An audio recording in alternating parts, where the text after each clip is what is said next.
जेव्हा आपलं नेतृत्व फसतोय, आपल्या बॅड लीडरशिपमुळे कुठलं तरी नुकसान होतंय किंवा मग खराब कामगिरीमुळे आपलं सगळं काही बिघडलेलं असतं, त्यावेळेस आपले रिॲक्शन किंवा त्या कंपनीचे रिॲक्शन काय असतात, की तो ओनर आपल्याला जॉबवरून काढून टाकतोय.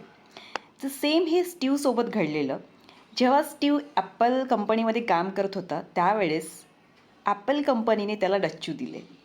आणि अशा वेळेस नॉर्मल माणसाचं रिॲक्शन काय असतं? शिवीगाळी करणं ॲटसेट्रा. सेम स्टीवने तेच केलं, की ओनरला शिव्या घातल्या, त्याला कोसले, खूप त्याला असा भयंकर राग आला आहे, संताप आला आहे आणि मग त्यानंतर ती कंपनी सोडून त्याने त्या कंपनीचे सगळे शेअर्स विकले आणि एक नवीन कंपनी निर्माण केली आणि तो त्या ठिकाणी सक्सेसफुल झाला. इतकं सक्सेसफुल झाला, की त्याला एक बेटर रिअलायझेशन झालं. आणि ज्यावेळेस त्याचा राग शांत झाला, तेव्हा त्याला ते फील झालं, की अरे मीच चुकलो होतो. माझ्या भरपूर चुका होती.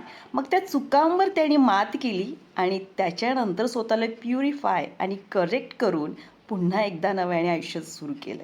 म्हणजे आणखीन तो छान सक्सेसफुल झाला. आणि गंमत म्हणजे काय, की ॲपलनी परत एकदा त्याला ऑफर दिली.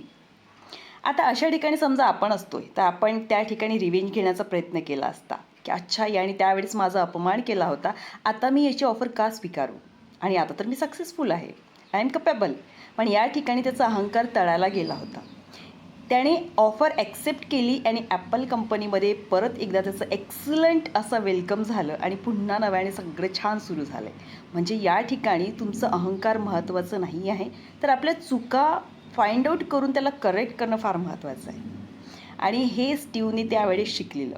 तर सेल्फ केअर, सेल्फ लव्ह आणि सेल्फ रिस्पेक्ट याचा अर्थ असं अजिबात नाही की आपण आपल्या चुकांवर पांघरून घालायचं. आपण सुद्धा कधीतरी चुकू शकतो. तर समोरचा का बोलला, कशासाठी बोलला, तर नेहमी स्वतःला स्किलफुल, प्युरिफाय आणि करेक्ट करण्याचा प्रयत्न हा प्रत्येकाने केलं पाहिजे.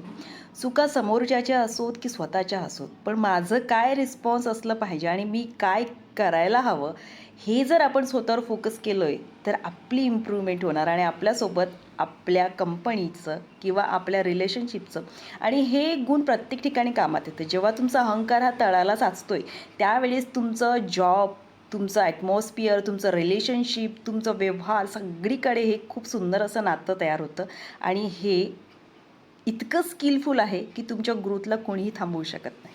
म्हणजे यासाठी रिस्पॉन्सिबल कोण आहे? आपणच.